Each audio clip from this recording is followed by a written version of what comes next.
So I cooked this stuff up in a pot.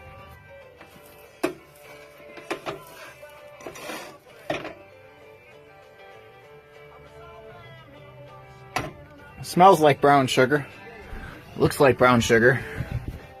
Let's see what happens when I ignite it inside of our rocket engine.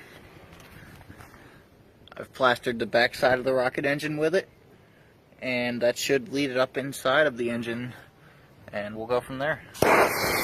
Wow!